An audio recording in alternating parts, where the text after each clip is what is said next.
जरूर सर, मैं आपकी तरफ आऊंगा। अब जाहिर है ये जो नंबर्स हैं ये अगर मैनिपुलेटेड भी हैं तब भी डिसअपॉइंटिंग है। 2.7% की ग्रोथ, पिछले 3 साल में 1.6% की ग्रोथ। जो क्रेडिट पर है हुकूमत के, मुआशी इस्तेहकाम आना, इन्फ्लेशन का नीचे आना, हाई बेसिक में इन्वॉल्व है, ये सारी बातें अच्छी हैं। मगर इस वक्त मसला यह है कि इकोनॉमी का पहिया चलता हुआ नजर आ नहीं रहा। हालांकि इंटरेस्ट रेट्स नीचे आए, इन्फ्लेशन नीचे आई, तो उसके बावजूद लग नहीं रहा कि कोई मैन्युफैक्चरिंग सेक्टर ने पिकअप करना शुरू किया हो। एग्रीकल्चर की तो है ही परफॉर्मेंस डिसअपॉइंटिंग। आपको लग रहा है कि इकोनॉमी कम से कम स्टेबिलिटी से ग्रोथ की तरफ जाने के लिए तैयार नहीं नजर आ रही है? देखिए शाहजेब, बात यह है कि ये तो बात दीगर है कि क्या तैयार है या नहीं है। पहला तो सवाल ये कि क्या हमें जाना चाहिए उस डायरेक्शन में या नहीं। देखिए, हम पहले भी कई दफ़ा ये मिस्टेक कर चुके हैं कि हम अपनी एग्जूबरेंस में जब भी थोड़ी सी स्टेबिलिटी आती है, हम अपनी एग्जूबरेंस में इस तरह की मेजर्स लेने शुरू कर देते हैं कि फिर उसके बाद we have to face some kind of burst, boom burst cycle जिसकी हम बात करते हैं। Therefore it is very important कि अब हम यहाँ से जिस डायरेक्शन में जा रहे हैं वो ज़रा थोड़ा उस डायरेक्शन में जाएं कि जो हमारे लिए ज़रूरी डायरेक्शन है। वो स्ट्रक्चरल रिफॉर्म्स करें जिनकी हमें नेसेसिटी है। फॉर एग्जाम्पल, जो सबसे इम्पोर्टेंट एलिमेंट है टू माई माइंड वो ये है कि जो आपका पूरा टैक्सेशन का निज़ाम है, जो आपके फिस्कल अकाउंट के अंदर वीकनेसेस हैं, उस टैक्सेशन के निज़ाम को आप इक्विटेबल बनाएं और वो सेक्टर्स जो फॉरेन डायरेक्ट इन्वेस्टमेंट को अट्रैक्ट करते हैं, वो सेक्टर्स जो आपके लिए पोटेंशियली एक अच्छा एक्सपोर्ट का फ्लोज प्रोवाइड कर सकते हैं, आप उनको ज़्यादा से ज़्यादा सपोर्ट दें और उनको हेल्प करने की कोशिश करें। फॉर एग्जांपल, इस वक्त अगर आप फॉरेन डायरेक्ट इन्वेस्टमेंट में देखेंगे तो 2 सेक्टर हैं जिसमें, अब ये सोहेल यहाँ पर हैं, he will bear me on this, कि 2 सेक्टर ऐसे हैं जिसमें सबसे ज़्यादा फॉरेन इन्वेस्टर्स का इंटरेस्ट होता है, बैंकिंग में और ऑयल एंड गैस सेक्टर में। आपने बैंकिंग के अंदर इतना ज़्यादा टैक्स लगा दिया है कि वहाँ पर भी जो एग्जिस्टिंग स्पॉन्सर्स हैं वही शेक कर रहे हैं, तो नए स्पॉन्सर्स क्या आएंगे, नए इंटरेस्ट क्या आएगा आपको फॉरेन डायरेक्ट इन्वेस्टमेंट में। Therefore we need to be very careful and my expectation in this budget is it will be a much more equitable budget and there more sectors will be taken into जो हमारा taxation का निज़ाम है उसमें ज़्यादा से ज़्यादा sectors आएंगे, ना कि हम वही करते रहेंगे जो हमने पास में मिस्टेक किया। दूसरी जो इम्पोर्टेंट चीज़ है वो ये है कि ये जो टैरिफ्स है, इम्पोर्ट टैरिफ्स, इनको हमें नीचे लाने की ज़रूरत है। वो इसलिए क्योंकि आपकी एक्सपोर्ट कंपेटिटिव नहीं है। जो बूम एंड बस्ट साइकिल आपका आता रहा है अब तक, वो इसीलिए आता रहा है कि आपने अब तक अपने जो एक्सपोर्ट के फ्लोज हैं उनके अंदर कोई स्टेबिलिटी एज सच नहीं लेके आए हैं और उसमें कंपेटिटिवनेस नहीं है। लिहाजा वो किसी ना किसी बेसिस के ऊपर चल रहे होते हैं and the moment there is a trouble in the current account, वो फौरन they fall like house of cards.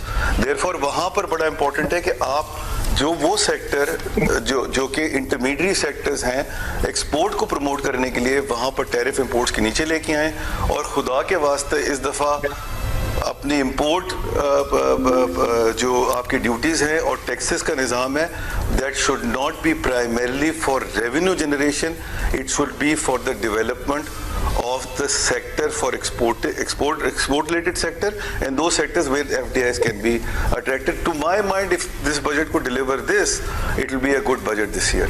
जो डिबेट हो रही है वो ये कि स्टेबिलिटी आई है, एक तरफ डिफॉल्ट की बातें थी और एक तरफ अब मुआशी इस्तेहकाम है। बट मुआशी इस्तेहकाम से आगे बढ़ने के लिए अगेन कह रहे हैं कि कोई नहीं कह रहा कि आप 6% ग्रोथ पर चले जाएं और एक करंट अकाउंट डेफिसिट क्रिएट करें जिसमें फिर डिफॉल्ट की बातें हो रही हैं, मगर मुस्तकिल बुनियादों पर ही खड़ा होने के लिए जो इसेंशियल रिफॉर्म्स हैं, चाहे वो एग्रीकल्चर सेक्टर के हों, चाहे वो प्राइवेटाइजेशन के हवाले से हो, वो आपको कोई या फिर टैक्सेशन के रिफॉर्म्स हो कि आपने टैक्स में ग्रोथ तो दिखाई है 26% की, मगर क्या वो डाइवर्सिफाई करके दिखाई है टैक्स बेस को, या फिर जो एग्जिस्टिंग टैक्स पेयर हैं उन्हीं से टैक्स बढ़ा के बताइए, जिसमें तनख्वाहदार तबका तकरीबन 550 अरब रुपए टैक्स देगा, जो कि पिछले साल से तकरीबन 180 अरब रुपए ज्यादा है, जबकि ट्रेडर्स के हवाले से आपने 50 अरब का दावा किया, मुश्किल से चंद लाख रुपए आप उसे इकट्ठा करेंगे। तो ये जो पैरों पर खड़ा होना है, ये कोई रिफॉर्म्स के थ्रू है या जबरदस्ती हमने इंपोर्ट्स कर्टेल करके और दीगर मामलात करके किया?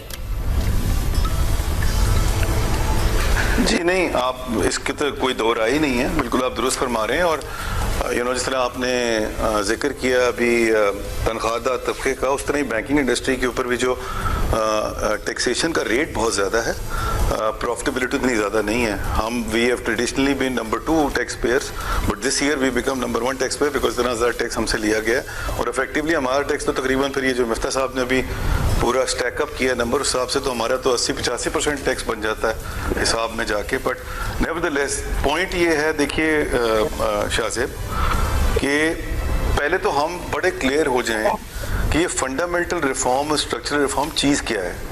मुझे तो लगता ये है कि ये क्लीशे बन गया है जिसको हमें बड़ा बात करने का शौक है। हम हमेशा कोट करते रहते हैं कि जी फंडामेंटल रिफॉर्म होनी चाहिए, स्ट्रक्चरल रिफॉर्म होनी चाहिए। मुझे ये बताइए ये शय है क्या, ये जानवर क्या चीज़ है, फिर उसके बाद हम जाके उसका सोल्यूशन निकालेंगे ना, और फिर हम ये बात करना शुरू करेंगे कि क्या इसकी ज़रूरत है। टू माय माइंड जो सबसे इम्पोर्टेंट बात है, वो इस मुल्क का सबसे बड़ा डायलेमा ये है कि हमारी जो प्रोडक्टिविटी है वो कॉम्प्रोमाइज्ड है in comparison to the other economies. चाहे वो इंडिया हो, चाहे बांग्लादेश हो या वियतनाम हो, जो हमारी प्रोडक्टिविटी इंक्रीज है वो इन कंट्रीज के मुकाबले में बहुत ही कमज़ोर है। इसी वजह से हमारी प्रोडक्ट्स जो है वो कंपैरेटिव नहीं है। इसी वजह से हमारी पूरी इकोनॉमी जो है वो हर दफ़ा को थोड़ा सा आगे, 2 स्टेप आगे लिखती है, 3 स्टेप पीछे चली जाती है। तो लिहाजा हमें ऐसे डिसीजंस लेने हैं, ऐसे फंडामेंटल मूव्स करनी है जिसकी वजह से ये प्रोडक्टिविटी बेहतर हो। और प्रोडक्टिविटी उसी वक्त बेहतर होगी कि जब आप अनकंपेरेटिव इंडस्ट्रीज जो हैं उनको पीनलाइज करना शुरू करें, उनको पीनलाइज करना शुरू कर दें through the import aspect. Because जितना ज़्यादा आप इम्पोर्ट के ऊपर अनकंपेरेटिव इंडस्ट्रीज को प्रमोट करेंगे उतनी ज़्यादा आपकी एक्सपोर्ट भी अनकंपेरेटिव होगी। आज तकरीबन एक तखमीए के मुताबिक जो हाई एंड एक्सपोर्ट्स हैं हमारी टेक्सटाइल्स की, उसमें तकरीबन 70% जो इनपुट है वो तो इम्पोर्टेड आइटम्स की है।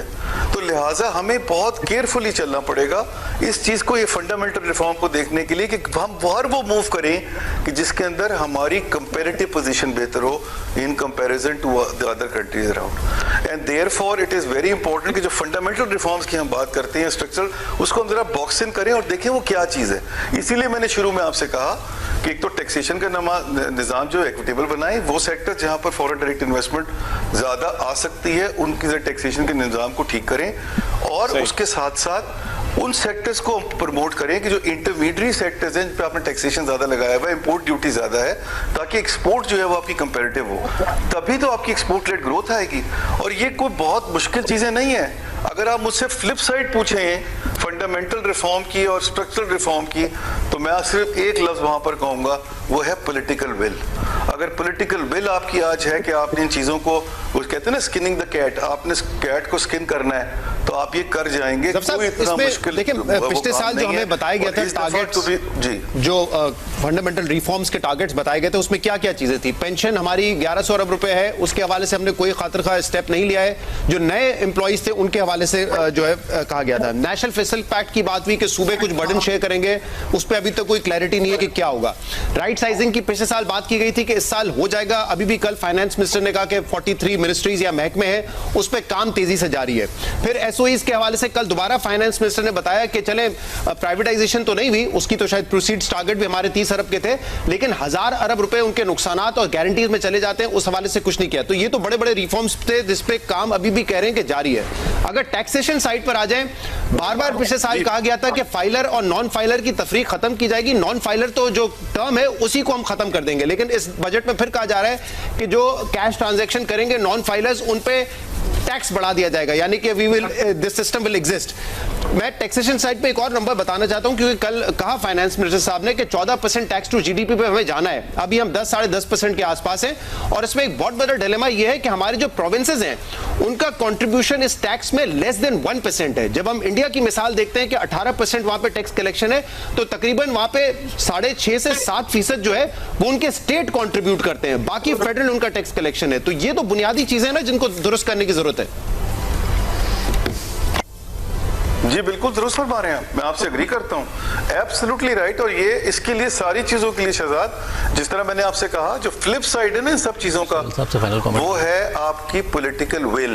If the political will is there, then you will certainly see a development on this। इसमें तो कोई दो आ रहा ही नहीं है।